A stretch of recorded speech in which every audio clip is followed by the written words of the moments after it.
بر محمد و آل محمد بلندتر صلوات.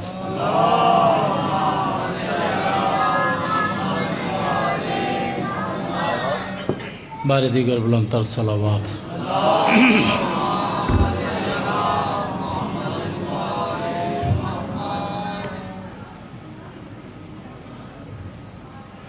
اعوذ باللہ من الشیطان الرجیم. بسم اللہ الرحمن الرحیم.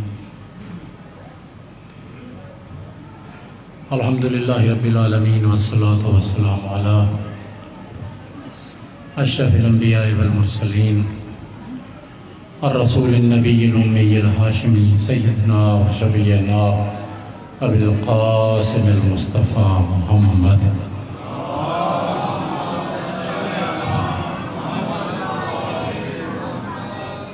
علی اہل بیتہ الطیبین الطاہرین الہداۃ المہدیین المعصومین المظلومین لعنت الدائمۃ علی اعداء دین اجمعین. اما بعد فقد قال اللہ تعالی عز اسمہ فی محکم کتابہ و نطق خطابہ. بسم اللہ الرحمن الرحیم.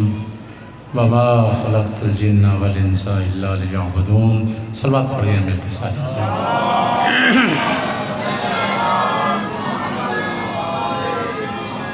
میرے محترم اور مکرم مومنین، ارشاد خداوندی ہو رہا ہے وما خلقت الجن والانس الا لیعبدون، کہ میں نے انسانوں اور جنوں کو فقط ایک کام کے لیے پیدا کیا ہے کہ وہ میری بندگی کرتے ہوئے نظر آئیں، میری بندگی سے فرار کرتے ہوئے نظر نہ آئیں.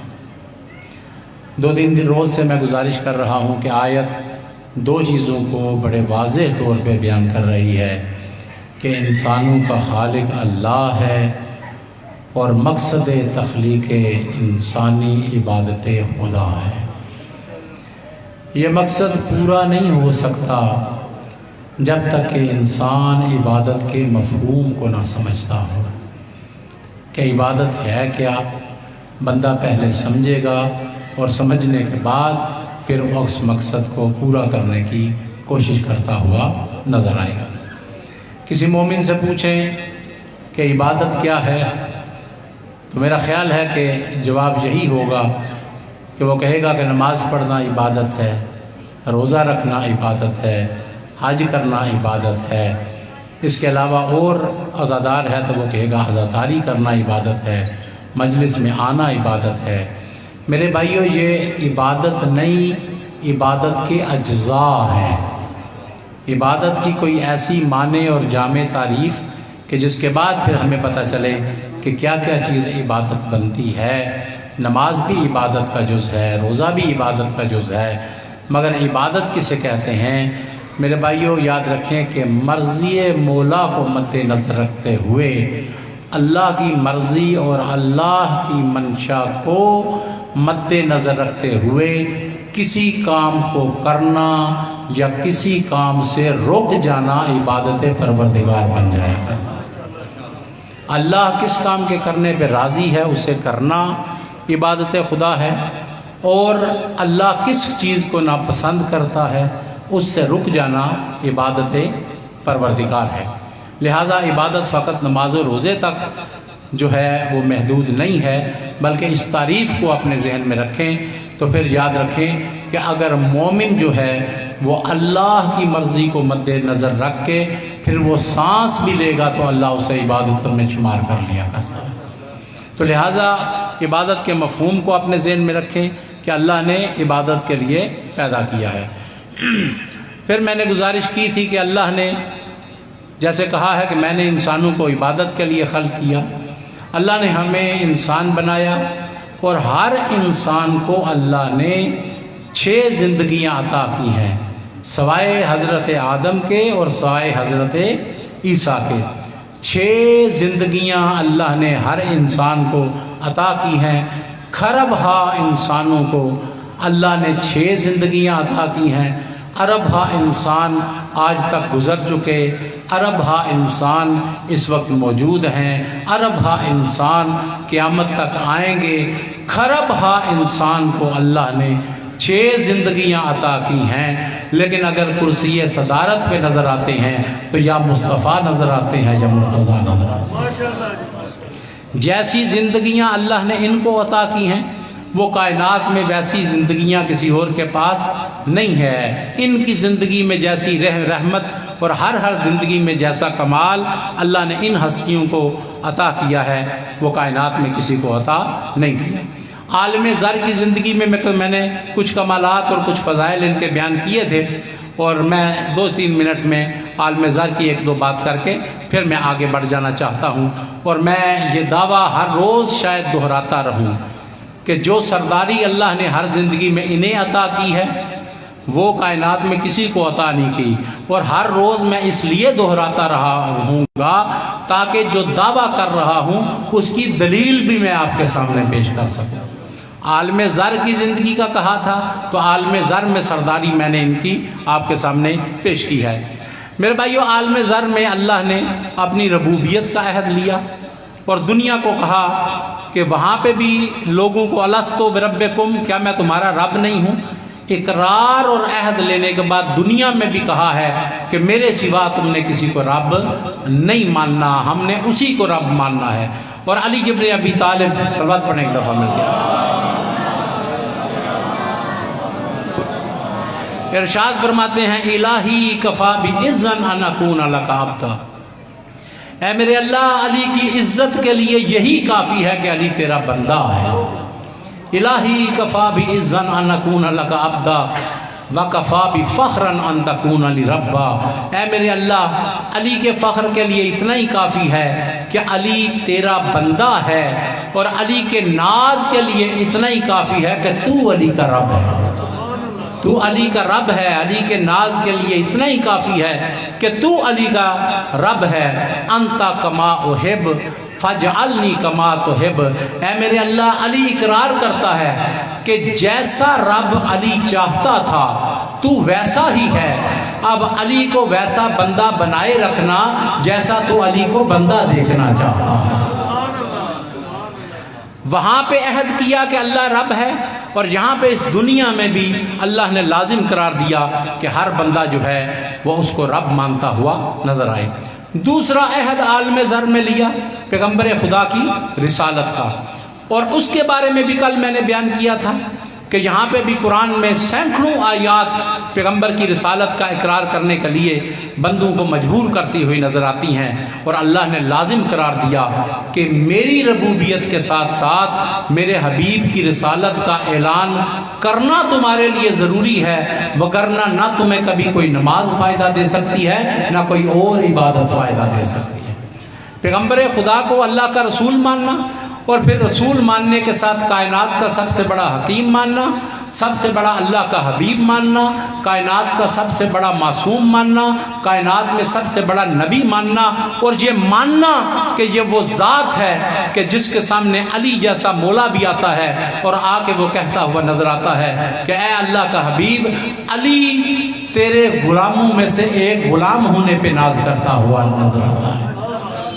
یا رسول اللہ، علی ابن ابی طالب اقرار کرتا ہے کہ علی تیرا غلام ہونے پہ، تیرے غلاموں میں سے ایک غلام کو علی ابن ابی طالب کہتے ہیں، اور میرا اور آپ کا یہ کہنا کہ یا رسول اللہ ہم آپ کے غلام ہیں، یہ اور منظر پیش کرتا ہے۔ کل کائنات کا مولا علی جب کہتا ہے کہ علی تیرے غلاموں میں سے ایک غلام ہے، یہ اور شان پیش کیا کرتا ہے کہ اللہ نے جو حوصلہ پیغمبر خدا کو عطا کیا، اور ہونا بھی چاہیے اس کی رسالت کا اقرار، کہ جس نے اللہ کے دین کو پہنچانے کے لیے کتنی مصیبتوں کو برداشت کیا ہے۔ آئے ہیں قریش مکہ سردار آئے حضرت ابو طالب کے پاس کہ ابو طالب، ہم نے کوشش کی کہ کسی طرح سے تیرے بھتیجے کو مجبور کر لے، نہیں، لیکن ہماری طاقتیں ختم ہو گئی ہیں، ہماری دولتیں ختم ہونے کے قریب آ گئیں، لیکن ہم تیرے بھتیجے کو زیر نہیں کر سکے۔ اب ایک تمہارے سامنے تجھ سے مشورہ کرنے کے لیے آئے ہیں کہ جاؤ اپنے بھتیجے کو جا کے کہو کہ یہ تو کیوں کر رہا ہے، یہ قولوا لا الہ الا اللہ، کہ اللہ کے سوا کوئی معبود نہیں، اس کا نعرہ جو بلند کیا ہے یہ تو نے کیوں بلند کیا ہے؟ کیا تو کسی حسین عورت سے شادی کرنا چاہتا ہے؟ کیا تو سرداری حاصل کرنا چاہتا ہے؟ کیا تو مال و منال حاصل کرنا چاہتا ہے؟ اگر تو سرداری چاہتا ہے تو ہم تجھے سردار ماننے کو تیار ہیں. لیکن پیغمبر نے ان کی بات کو نہیں مانا، اس لیے کہ ان کی سرداری کی پیغمبر کی نظر میں اوقات کوئی نہیں. وہ جسے اللہ سردار بنا کے بھیجے، ان کی کیا حیثیت ہو سکتی ہے؟ نعرہ تکبیر، اللہ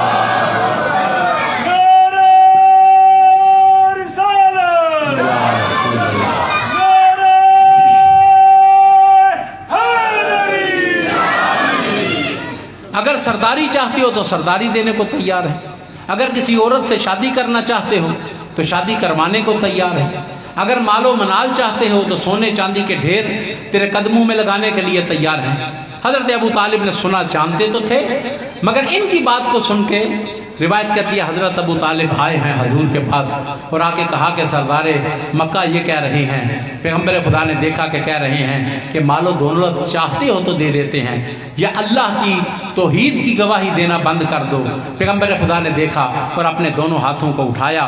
تبری لکھتا ہے کہ دونوں ہاتھوں کو اٹھا کے پیغمبر خدا نے کہا کہ چچا جان جا کر ان کو کہہ دو لو وضع الشمس علی یمینی والقمر علی یساری، کہ یہ کہتے ہیں کہ دنیا کی دولت تمہارے قدموں میں ڈال دیتے ہیں، چند سکے سونے کے اور چند سکے چاندی کے تمہارے قدموں میں ڈھیر کر دیتے ہیں. ان سے جا کر کہو کہ مصطفیٰ کہتا ہے خدا کی قسم اگر میرے ایک ہاتھ پہ سورج کو رکھ دو، دوسرے ہاتھ پہ چاند کو رکھ دو، کل کائنات کی دولت کو مصطفیٰ کے قدموں میں ڈال دو تو مصطفیٰ پوری کائنات کو ٹھوکر مار سکتا ہے. مصطفیٰ تمہیں راضی نہیں کر سکتا، مصطفیٰ اپنے اللہ کی بندگی کو اختیار کرتا ہوگا.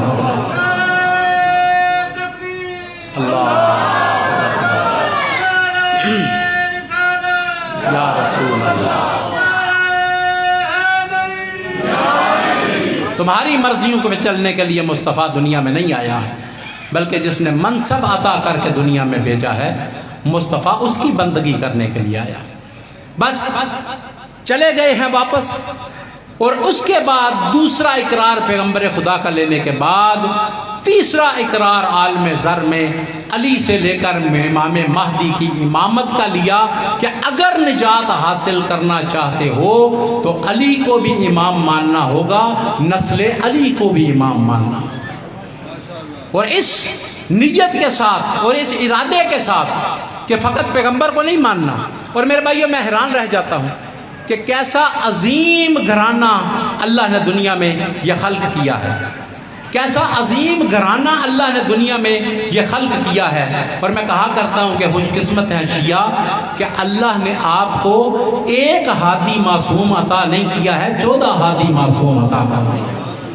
ایک ہادی معصوم عطا نہیں کیا بلکہ 14 ہادی اللہ نے معصوم عطا کر دیے ہیں، اس طور سے کہ کوئی معصوم دنیا سے جاتا نہیں جب تک دامن آپ کے ہاتھ میں نہیں پکڑا جاتا. اور ہم نے بھی اقرار کیا کہ ہم اللہ کی وحدانیت کو بھی تسلیم کریں گے، ہم پیغمبر خدا کی رسالت کو بھی مانیں گے، ہم علی ابن ابی طالب سے لے کر امام مہدی تک کی امامت کو بھی مانیں گے. اور اس نیت کے اور اس لیے ہماری قوم نے پیغمبر نے جو منوایا ہے وہ مانا ہے. اور میں کہا کرتا ہوں کہ خوش قسمت ہیں شیعہ کہ جن کا رشتہ کبھی عصمت سے ٹوٹا نہیں ہے. جب پیغمبر تھے تو پیغمبر کی بارگاہ میں شیعہ بیٹھے تھے، جب پیغمبر سے دنیا سے چلے گئے تو یہ شیعہ اٹھ کے مولا علی کی بارگاہ میں آ گئے، جب مولا علی چلے گئے تو امام حسن کی بارگاہ میں آ گئے، جب امام حسن چلے گئے تو امام حسین کی بارگاہ میں آ گئے، اور چلتے چلتے امام زمانہ کی بارگاہ تک یہ لوگ پہنچے ہیں.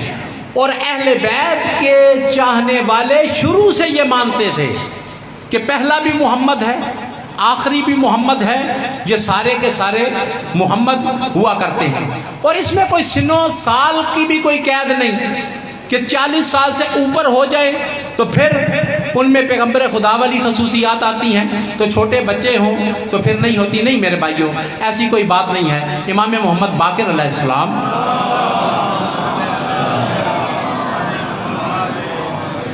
امام محمد باقر علیہ السلام جو ہیں ان کی بارگاہ میں اگر آپ دیکھیں امام محمد باقر علیہ السلام کی بارگاہ میں تو صحابہ بھی ان کی بارگاہ میں آتے تھے علم حاصل کرنے کے لیے، تابعین بھی ان کی بارگاہ میں آتے تھے، اور مدینے اور شام اور کوفہ کے فقہا بھی آیا کرتے تھے، اور بڑے سن و سال کے لوگ.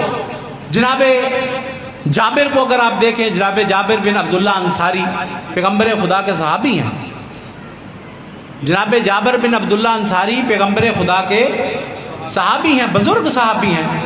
یہ بھی جب ان کی ملاقات ہوئی ہے نا امام محمد باقر سے، تو یہ بھی جب سے ملاقات ہوئی پھر ہر روز ان کی بارگاہ میں آ جاتے تھے. محمد بن مسلم بیان کرتا ہے، وہ کہتا ہے ایک علمی ماحول ہوا کرتا تھا. وہ کہتا ہے میں اکثر امام کے پاس جاتا تھا اور میں یہ دعویٰ کرتا ہوں کہ میں نے امام محمد باقر سے 30,000 پیغمبر خدا کی حدیث سنی ہے. 30,000 حدیث پیغمبر کی میں نے امام کی زبان سے پیغمبر خدا کے فرامین کو سنا ہے. صحابہ بھی جو بچ گئے تھے تھوڑی تعداد میں، جو بچ گئے وہ بھی جاتے تھے امام محمد باقر کی بارگاہ میں. مشہور صحابی حضرت جابر بن عبداللہ انصاری بھی جاتے ہیں. کسی بندے نے کہا حضرت جابر بن عبداللہ انصاری سے کہ اے جابر، تو روز محمد باقر کے پاس جاتا ہے، ان کی عمر کو دیکھ، اپنے سن و سال کو دیکھ، چلو نوجوان تو ان کے پاس جائیں اور ان سے جا کے علم حاصل کریں، لیکن تو بزرگ ہے، بابا جی آپ کیوں چلے جاتے ہیں؟ پھر آپ نے تو پیغمبر سے استفادہ کیا ہے، آپ تو پیغمبر کے صحابی ہیں، تو اب آپ کو تو کوئی ضرورت نہیں ہے آپ امام محمد باقر کی بارگاہ میں جائیں. لیکن جابر نے دیکھا اور جابر مسکرائے اور مسکرا کے کہہ رہا تھا نہیں، تم یہ سمجھتے ہو کہ ان کا سن چھوٹا ہے اور میں بزرگ ہو چکا ہوں، مجھے ان کی بارگاہ میں جانے کی ضرورت نہیں ہے. خدا کی قسم مجھے ان کی بارگاہ میں جانے کی ضرورت بھی ہے اور فائدہ بھی ہے، اس لیے کہ میں پیغمبر کا صحابی ہوں. پیغمبر کی بارگاہ میں بھی جاتا تھا، فرزند پیغمبر کی بارگاہ میں بھی جاتا ہوں، اور جاتا اس لیے ہوں کہ مجھے پتا ہے کہ خدا کی قسم جب میں مصطفیٰ کے پاس جاتا تھا جو وہاں سے ملتا تھا وہ بھی خدا کا علم ہوا کرتا تھا، جو محمد باقر سے ملتا ہے وہ بھی خدا کا علم ہوا کرتا ہے،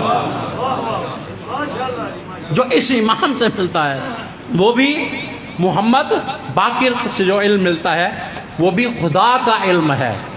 خدا کے ساتھ یہ ہستیاں رابطے میں ہیں. اسی لیے تاریخ کہتی ہے کہ فقط صحابہ نہیں تھے، صحابہ بھی ان کی بارگاہ میں جاتے تھے، تابعین بھی جاتے تھے. جابر جوفی مشہور تابعی ہے، وہ بھی امام کی بارگاہ میں ہوتا تھا، اور مدینے کے اور شام کے اور کوفہ کے فقہا بھی امام کی بارگاہ میں آتے تھے. مل کے صلوات پڑھیے ایک دفعہ سارے.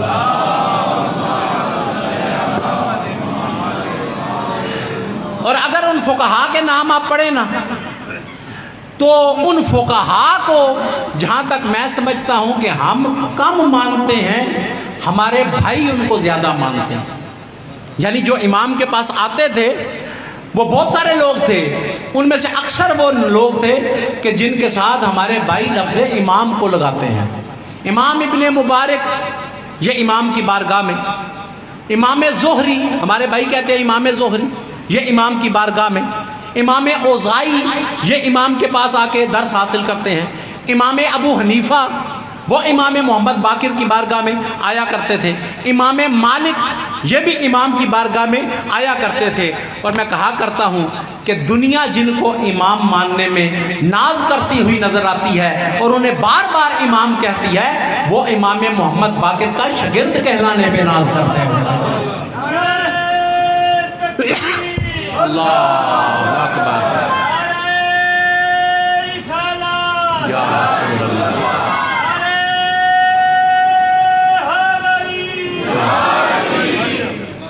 دنیا جن کو امام ماننے میں ناز کرتی ہوئی نظر آتی ہے وہ اپنے آپ کو محمد باقر کا شاگرد کہنے پہ ناز کرتے ہوئے نظر آتے ہیں. تو میرے بھائیوں، پہلی زندگی جو اللہ نے عطا کی ہے وہ اللہ نے جو زندگی عطا کی ہے وہ جنہیں آپ عالم انوار بھی کہتے ہیں اور عالم زر کہتے ہیں، وہاں پر یہ 3 اقرار لیے گئے. مگر آج میں دوسری زندگی کے بارے میں بھی کچھ تھوڑا سا بیان کرنا چاہتا ہوں.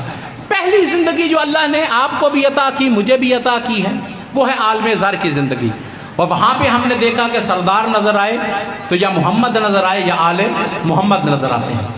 دوسری زندگی جو اللہ نے سوائے حضرت عیسیٰ اور سوائے حضرت آدم کے جو ہر انسان کو عطا کی ہے وہ ہے صلب پدر کی زندگی. انسان جو ہے وہ اپنے باپ کا جز ہوا کرتا ہے. صلب پدر کی زندگی کہ بندہ جو ہے وہ اپنے باپ کے صلب میں ہوتا ہے. عالم زر سے جب نکلا تو پھر دو شخصیات کے ساتھ منسوب ہوتا ہے. دو شخصیات کے ساتھ اس کا رشتہ جڑتا ہوا نظر آتا ہے. وہ صلب پدر میں بھی ہوتا ہے اور رحم مادر میں بھی ہوا کرتا ہے. ایک اس کا باپ ہے اور ایک اس کی ماں ہے. سب سے پہلے صلب پدر میں کچھ سال بندہ رہتا ہے، اور ہو سکتا ہے کسی بچے کو سمجھ نہ آئے کہ صلب پدر میں یہ کہاں سے آپ نے بیان کیا. نہیں میرے بھائیوں، اہل بیت نے بھی دنیا کو یہ بتایا ہے، پیغمبر خدا نے بھی یہ دنیا کو بتایا ہے، اور قرآن بھی اس طرف اشارہ کرتا ہے کہ ہر بندہ جو ہے سوائے دو شخصیات کے صلب پدر میں وہ بندہ رہتا ہے، وہ اچھا ہو یا برا ہو. اچھا بھی رہتا ہے. بعض دفعہ ایسا ہوتا ہے کہ ظرف اچھا نہیں ہوتا، رہنے والا اچھا ہوتا ہے. باپ اچھا نہیں مگر بچہ اچھا ہوتا ہے. بعض دفعہ ظرف اچھا ہوتا ہے، جو رہ رہا ہے وہ اچھا نہیں ہوتا ہے. تو سب سے پہلے عالم زر سے نکلا تو پھر صلب پدر میں آیا. اور میں مومنین کے ذہن کو کچھ قریب کر لوں کہ اگر کسی کو شک ہے تو اس کا شک بھی دور ہو جائے. نہیں، ہر بندہ جو ہے چاہے وہ اچھا ہو یا برا ہو وہ صلب پدر میں ہوا کرتا ہے. اور اس کی وضاحت اس روز بھی ہوئی تھی جب مالک اشتر نے مولا علی سے کہا تھا کہ مولا آپ تو کائنات کے سب سے بڑے شجاع ہیں، آپ کا مقابلہ کوئی نہیں کر سکتا، لیکن یا علی آج لیلۃ الحریر میں نے آپ جتنا جہاد کیا ہے. مولا نے کہا کہ کیسے میرے جتنا جہاد کیا؟ کہنے لگا کہ مولا آپ کی عادت ہے کہ جب بھی کسی ناری کو فنار کرتے ہیں تو تکبیر بلند کرتے ہیں. میں نے آپ کی تکبیروں کو سنا ہے. لیلۃ الحریر نے آپ نے 500 بندوں کو قتل کیا ہے، اور آج میں مالک اشتر نے بھی 500 بندوں کو قتل کیا ہے. مولا یاد رکھیں آج کی رات میں نے بھی اتنا جہاد کیا ہے جتنا آپ نے کیا ہے. بس یہ سننا تھا. اور مولا نے مالک کی طرف دیکھا اور مولا مسکرائے اور کہا مالک کبھی علی سے مقابلہ کرنے کی کوشش نہ کرنا کہ تو نے بھی 500 بندے مارے ہیں، علی نے بھی 500 بندوں کو قتل کیا ہے. نہیں مالک، بندے تو نے 500 مارے ہیں مگر فرق بہت زیادہ ہے، اس لیے کہ مالک تو نے ان بندوں کو قتل کیا ہے جن پہ تیرا زور چل گیا ہے. جن پہ تیرا زور چلا ان کو تو نے قتل کیا. تو نے بھی 500 مارے ہیں مگر جو تیری تلوار کی زد میں آیا تو نے قتل کر دیا ہے. لیکن علی ابن ابی طالب کا شروع سے وتیرہ یہ ہے کہ علی کی تلوار کبھی ایسے نہیں چلتی. جو تیری تلوار کی زد میں آیا تو نے قتل کر دیا ہے. لیکن علی کا طریقہ یہ ہے کہ جب بھی کوئی دشمن علی کے سامنے آتا ہے علی اس کی 70 نسلوں تک دیکھتا ہے کہ کوئی مومن تو اس کے ظلم میں نہیں بیٹھا ہوا.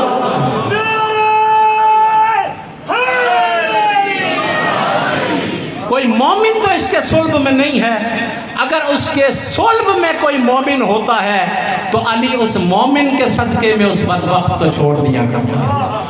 اور بہت سارے بندے کہتے ہیں کہ جناب فلاں بندے کے خلاف مولا نے تلوار کیوں نہیں اٹھائی اور فلاں بندے کو شیر خدا تھے قتل کیوں نہ کیا؟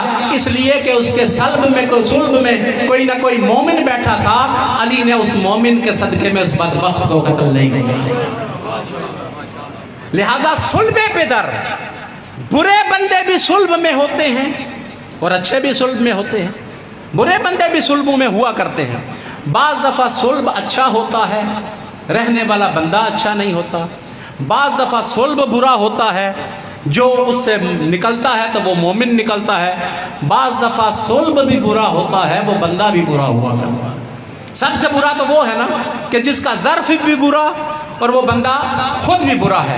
تاریخ کہتی ہے کہ کائنات کے سردار، جوانان جنت کے سردار ایک محفل میں تشریف فرما ہے، اور زمانہ وہ ہے کہ جب لوگ اہل بیت کے دشمن ہیں. مروان آتا ہے محفل میں، جب دیکھا کہ لوگ آئمہ کی طرف متوجہ ہیں، جوانان جنت کے سردار سے ہنس ہنس کے باتیں کر رہے ہیں، برداشت نہ کر سکا، آگے بڑھ کے امام کی توہین کرنا شروع کرتا ہے. امام حسن کی، امام حسین کی مروان توہین کرتا ہے. توہین کرنے کے بعد لغویات میں اضافہ کیا، لان تان شروع کی. روایت کہتی ہے اس کے بعد سب و شتم پہ آیا ہے، گالیاں بکنا شروع کی ہیں. کبھی ایک سردار کو گالی دیتا ہے، کبھی دوسرے سردار کو گالی دیتا ہے، اور دونوں استقامت کے پہاڑ اپنی جگہ پہ بیٹھے ہوئے ہیں۔ کچھ دیر لغویات بکتا رہا، سب و شتم کرتا رہا، جب اس کے بعد خاموش ہوا ہے تو امام حسن نے دیکھ کے کہا کہ تو نے ہم دونوں بھائیوں کو برا بھلا کہا ہے، پوری محفل کو دیکھ، کوئی بندہ تیری بات کا اعتبار بھی کر رہا ہے، کوئی تیری بات کا اعتبار بھی کرتا ہے، تو جیسا فاسق و فاجر ہو، کون تیری بات کا اعتبار کرتا ہے؟ تو نے جو الزام ہم پہ لگائے ہیں، کوئی بندہ بھی اس پہ اعتبار کرنے کے لیے تیار نہیں۔ کہنے لگا کہ کیوں؟ میں برا کیوں ہوں؟ میں فاسق کیوں ہوں؟ فرمایا اس لیے تو فاسق ہے کہ تجھ پہ اللہ کے رسول نے لعنت کر دی تھی، اللہ کے رسول نے تجھ پہ لعنت کی تھی۔ کھڑا ہوتا ہے، کہنے لگا دیکھیں غلط بیانی ہو رہی ہے، کب اللہ کے رسول نے مجھ پہ لعنت کی ہے؟ اللہ کے رسول نے مجھ پہ کبھی لعنت نہیں کی۔ امام حسن نے مجمع کو متوجہ کیا اور کہا کہ نہیں، حسن مجتبیٰ کے منہ سے جب بھی نکلتا ہے حق ہی نکلتا ہے، حسن مجتبیٰ کے منہ سے جب بھی نکلتا ہے حق ہی نکلتا ہے۔ فرمایا تجھے یاد نہیں، میں تجھے یاد دلاتا ہوں کہ اللہ کے رسول نے تجھ پہ کب لعنت کی ہے۔ یاد رکھ کہ اللہ کے رسول نے تیرے باپ حکم پر لعنت کی تھی، اس حال میں وَأَنْتَ فِي صُلْبِ أَبِيكَ، کہ تو اپنے باپ کے صلب میں تھا۔ جس کل پہ مصطفیٰ نے لعنت کی تھی اس کے جز کو مروان بن حکم کہتے ہیں۔ اللہ اکبر، نعرہ رسالت یا رسول اللہ، نعرہ حیدری۔ جس کل پہ مصطفیٰ نے لعنت کی تھی اس کے جز کو مروان بن حکم کہتے ہیں۔ تو میرے بھائیو، اچھے بھی صلبوں میں ہوا کرتے ہیں اور برے بھی صلبوں میں ہوا کرتے ہیں، اور اسلاب میں ہمارے آئمہ بھی رہے ہیں، مگر میرے بھائیو جو صلب اللہ نے انہیں عطا کیے ہیں کائنات میں کسی کو عطا نہیں کیے ہیں۔ خود ارشاد فرماتے ہیں ختمی مرتبہ صلی اللہ علیہ وآلہ وسلم،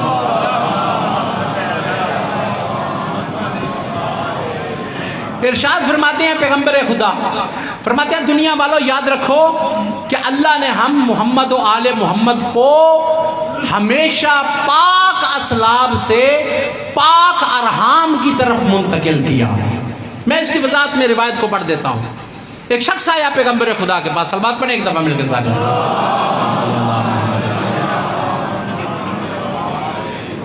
پیغمبر خدا کے پاس آیا، کہنے لگا یا رسول اللہ، اللہ نے جب حضرت آدم کو جنت میں رکھا تھا تو آپ اس وقت کہاں تھے؟ حضرت آدم کو جب اللہ نے خلق کرنے کے بعد جنت میں کچھ عرصے کے لیے رکھا ہے تو آپ اس وقت کہاں تھے؟ پیغمبر خدا نے دیکھا اور دیکھنے کے بعد ارشاد فرماتے ہیں کہ یاد رکھو جب اللہ نے حضرت آدم کو جنت میں رکھا تھا تو میرے نور کو اللہ نے آدم کے صلب میں رکھ دیا۔ پھر فرماتے ہیں یاد رکھو کہ جب آدم جنت میں تھے تو میں آدم میں تھا، جب حضرت آدم زمین پہ آئے تو میں حضرت آدم میں تھا، جب حضرت نوح جو ہیں وہ سفینے پہ سوار ہوئے تو میں حضرت نوح میں تھا، جب حضرت ابراہیم کو آگ میں ڈالا گیا تو میں حضرت ابراہیم میں تھا، جب حضرت اسماعیل کی گلے پہ چھری چل رہی تھی تو میں حضرت اسماعیل میں تھا۔ فرماتے ہیں چلتے چلتے جو ہے میرے نور کو اللہ نے حضرت عبد المطلب میں رکھا، اور جب میرا نور جو ہے وہ حضرت عبد المطلب کے صلب میں پہنچا تو وہاں پہ اللہ نے اس نور کے دو ٹکڑے کیے، انا و علی من نور واحد، علی اللہ نے اس کے دو ٹکڑے کیے، ایک نور کے ٹکڑے کو حضرت عبداللہ کے صلب میں رکھا، دوسرے نور کے ٹکڑے کو حضرت ابو طالب کے صلب میں رکھا، اور یاد رکھو کہ جو نور کا ٹکڑا اللہ نے عبداللہ کے صلب میں رکھا تھا اس سے محمد الرسول اللہ بنتا ہوا نظر آتا ہے، جو ابو طالب میں رکھا تھا اس سے علی ولی اللہ بنتا ہوا نظر آتا ہے۔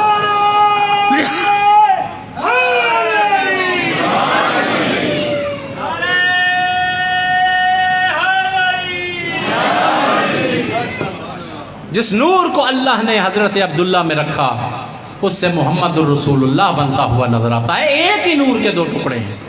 اور جس نور کو اللہ نے حضرت ابو طالب میں رکھا اس سے علی ولی اللہ بنتا ہوا نظر آتا ہے۔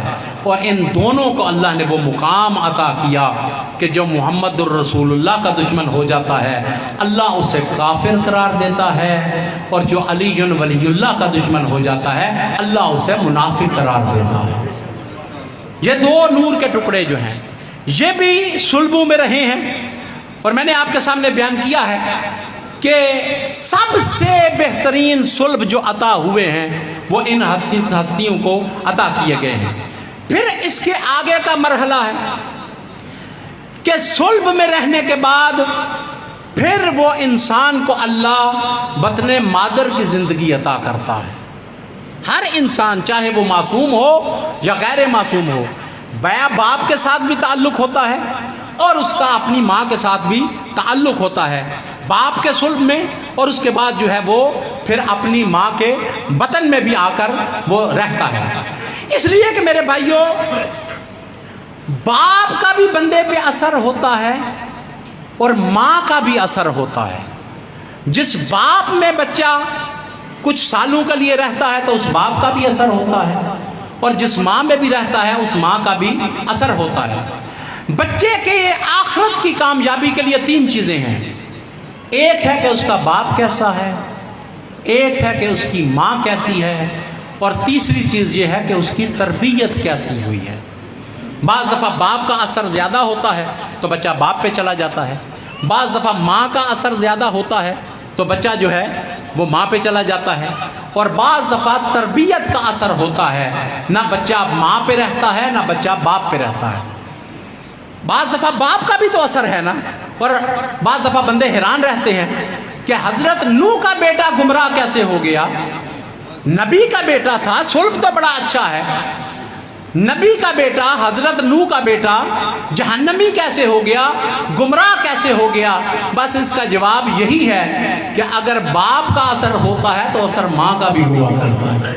تو کوشش کرنی چاہیے، اور معصوم بھی فرماتے ہیں کہ کوشش کرنی چاہیے کہ لڑکی والوں کو چاہیے کہ جب وہ رشتہ دیں تو دیکھیں کہ بچہ بھی شریف ہو، اور جب بچے کی بھی شادی کرنا چاہیں تو بچے والے بھی دیکھیں کہ لڑکی بھی شریف ہونی چاہیے، اس لیے کہ بچے پہ اثر باپ کا بھی ہوتا ہے اور اثر ماں کا بھی ہوتا ہے، دونوں کا اثر ہوا کرتا ہے۔ اور بقول قصے کسی حکیم نے کہا تھا کہ آپ جیسی بیٹی اپنے لیے چاہتے ہیں ویسی اس کی ماں اپنے گھر میں لے کر آ جائے، جیسی بیٹی چاہتے ہیں ویسی عورت سے آپ جو ہے وہ شادی آپ کو کرنی چاہیے۔ تو میرے بھائیوں، اثر باپ کا بھی ہوتا ہے اور اثر ماں کا بھی ہوتا ہے، اور اثر جو ہے وہ تربیت کا بھی ہوا کرتا ہے۔ لہٰذا لڑکی والے جب رشتہ کریں تو شرفاء کو مد نظر رکھیں، دولت کو مد نظر نہ رکھیں، اور اسی طرح سے بچے کی جب شادی کریں تو دولت یا حسن کو نہیں دیکھنا چاہیے، بلکہ ان کو ثانوی حیثیت دیں، شرافت کو پہلا درجہ دینا چاہیے۔ اثر باپ کا بھی ہوتا ہے اور اثر ماں کا بھی ہوتا ہے، اور میں کہا کرتا ہوں نتیجہ تو یہی نکلتا ہے نا، دنیا سے جو ہستیاں بلند ہو گئی ہیں، اور میں کہا کرتا ہوں کہ جب باپ علی ابن ابی طالب جیسا ہو اور ماں فاطمہ زہرا جیسی ہو تو بچے جوانان جنت کے سردار بنتے ہوئے نظر آتے ہیں، اور جب باپ ابو سفیان جیسا ہو اور ماں ہندہ جیسی ہو تو نتیجہ شام کے حاکم کی صورت میں نکلا کرتا ہے۔ کوشش کریں کہ یہ رشتہ کرتے ہوئے شرافت کو مد نظر رکھا جائے، باقی چیزوں کو مد نظر نہ رکھا جائے۔ صلوات پڑھیں ایک دفعہ سارے حضرات لوگ۔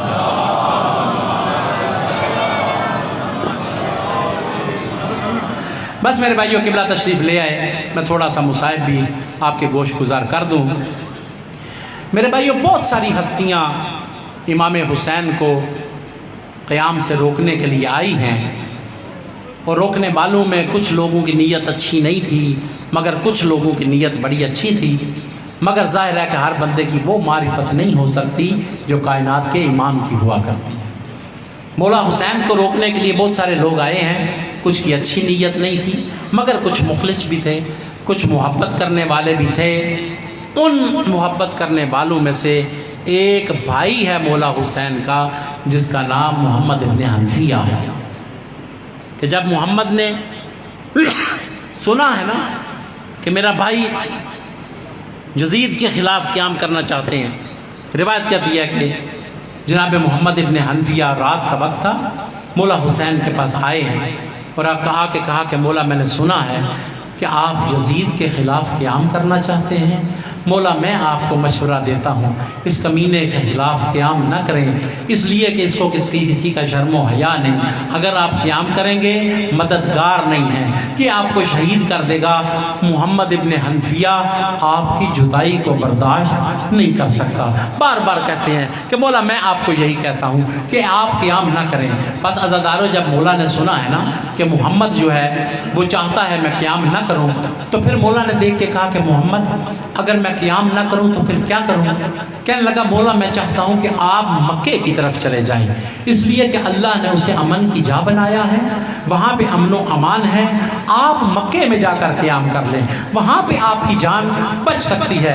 بس عزادارو، امام بہتر سمجھتے تھے کہ حالات کیسے ہو چکے ہیں، جب کہا نا مکہ میں جا کر قیام کریں تو مولا نے دیکھ کے ایک لفظ کہا تاکہ محمد کو تھوڑا تھوڑا علم ہونا شروع ہو جائے۔ بس دیکھ کے زہرا کا لال کہہ رہا تھا محمد تو کہتا ہے کہ میں مکہ میں چلا جاؤں تو میری حفاظت ہو سکتی ہے، بس اتنا بتا دے اگر زہرا کے لال کی حفاظت مکہ میں بھی نہ ہو سکے، اگر مکہ میں بھی مجھے میری حفاظت نہ ہو سکے تو پھر میں کیا کروں؟ پھر یہ دیکھا تو پھر کہا کہ مولا پھر بھی میں مشورہ دیتا ہوں کہ پھر آپ یمن کی طرف چلے جائیں، اس لیے کہ وہاں پہ مولا ہمارے بابا کے کچھ شیعہ موجود ہیں، وہ آپ کی حفاظت کریں گے، یمن میں حالات بہتر ہیں۔ پھر مولا کو چونکہ بہتر حالات کا علم تھا، دیکھنے کے بعد کہتے ہیں کہ محمد تو کہتا ہے یمن میں چلا جاؤں، اگر زہرا کے لال کو یمن میں بھی پناہ نہ ملے تو پھر بتا کیا کروں؟ بس جب یہ سنا نا کہ مولا تو کہہ رہے ہیں کہ مکہ میں بھی میرے لیے امن نہیں ہے اور یمن میں بھی میرے لیے امن نہیں ہے، پھر کہا کہ مولا میں آپ سے کہتا ہوں کہ میں آپ کی جدائی کو پھر بھی برداشت نہیں کر سکتا، پھر ایسا کریں کہ جنگلوں میں پھرتے رہنا، صحراؤں میں سفر کرتے رہنا، پھرتے رہیں آپ اس وقت تک جب تک اس بدبخت کی حکومت ختم نہیں ہو جاتی، اس وقت ظہور کریں کہ جب امن و امان ہو جائے، میں آپ کی جدائی کو برداشت نہیں کر سکتا۔ بس عزادارو، روایت کہتی ہے کہ جب یہ سنا ہے نا مولا نے اور یہ سمجھ لیا کہ محمد تو فقط مجھے جان بچانے کے مشورے دے رہا ہے، کہا ٹھیک ہے محمد تو چلا جا، میں تیری بات پہ غور کروں گا۔ عزادارو، روایت کہتی ہے کہ محمد خوش ہو کر چلے گئے ہیں اپنے گھر کی طرف، اور رات کو جب سوئے ہیں اور پھر صبح تہجد کی نماز کے لیے اٹھے، آفتابے کو لیا، پانی کو لیا اور وضو کرنا چاہتے تھے، روایت کہتی ہے کہ غلام دوڑتا ہوا آیا اور اس نے آ کے کہا کہ میرے آقا محمد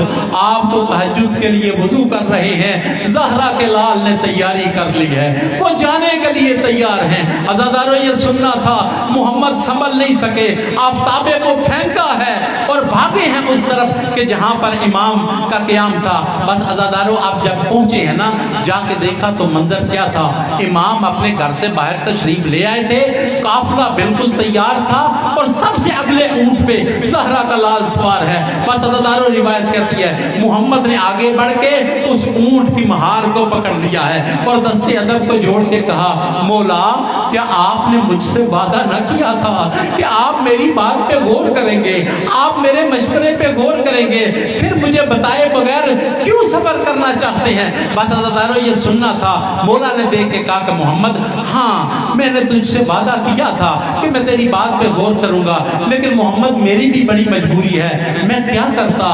جب رات کو تو چلا گیا تھا نا تو خواب میں کائنات کی رحمت اور میرے نانا میرے پاس آ گئے تھے اور میرے نانا نے آ کے مجھے کہا تھا کہ اے حسین کسی کے مشورے پہ عمل نہیں کرنا، اب تو نے رکنا نہیں، اس لیے کہ اللہ کے دین میں وہ مشکل مرحلہ آ گیا ہے کہ اب اللہ کا دین نہیں بچتا جب تک تیری مقدس گردن کا لہو نہ بہا دیا جائے۔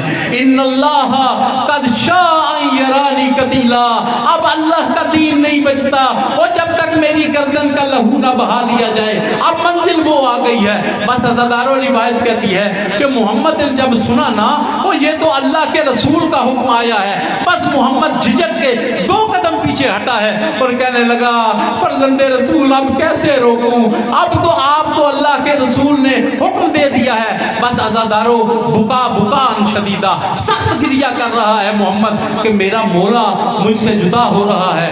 لیکن روایت میں عجب لفظ ملتے ہیں کہ وہ جو قدم ہٹ رہے تھے، پتہ نہیں محمد کی بھی کیا مجبوری ہو گئی ہے، ایک دفعہ محمد نے روتی ہوئی آنکھوں سے قافلے کے پچھلی طرف دیکھا ہے۔ اب جو محمد نے دیکھا تو پیروں کے نیچے سے زمین سلک رہی، وہ یہ فقط بنو ہاشم کے جوان تو نہیں جا رہے، وہ پچھلے اونٹوں پہ اماریاں ہیں اور جن پہ پردے گرا دیے گئے ہیں، وہ یہ تو زہرا جائیاں بھی وہ مولا کے ساتھ جا رہی ہیں۔ بس عزادارو یہ دیکھنا تھا وہ محمد جو پیچھے ہٹ رہا تھا، پھر دستے ادب جوڑ کے آگے آیا اور آ کے کہا اے فرزند رسول، آپ کو تو پیغمبر نے حکم دیا ہے کہ آپ کے لیے قتل ہونا ضروری ہے وگرنہ اللہ کا دین نہیں بچتا۔ مجھے اتنا بتا دے وہ جن کی ماں کا جنازہ رات کو اٹھا تھا، یہ زہرا جائیوں کو کیوں اپنے ساتھ لے کے جا رہے ہیں؟ آپ تو قتل ہو جائیں گے، اتنا بتائیں ان جنگلوں میں ان صحراؤں میں زہرا جائیوں کا کیا بنے گا؟ گویا کہنا چاہتے تھے مولا خود جانا چاہتے ہو نا، میں صبر کر لوں گا، اللہ کے رسول کا حکم ہے، آپ شہید ہونا چاہتے ہیں ہو جائیں، مگر زہرا جائیوں کو میرے حوالے کر دیں، میں عزت اور احترام کے ساتھ ان کی خدمت کروں گا۔ بس عزادارو جب مولا نے یہ دیکھا کہ محمد ابھی بھی اصرار کر رہا ہے تو پھر مولا نے وہ سخت لفظ کہے، کہا محمد سن، اللہ کے دین پہ وہ سخت مرحلہ آ گیا ہے، اب فقط حسین کے قتل سے دین نہیں بچتا، تو کہتا ہے وہ ان کو عزت سے گھر میں بٹھانا ہے، ان اللہ قد شاء یراہ الناس بایا، وہ ان ہاتھوں میں رسیاں پہنا دی جائیں گی، کبھی کسی شرابی کے دربار میں کبھی کسی شرابی کے دربار میں، سیعلم الذین ظلموا ای منقلب ینقلبون، انا للہ و انا الیہ راجعون، رضا بقضائہ و تسلیما لامرہ۔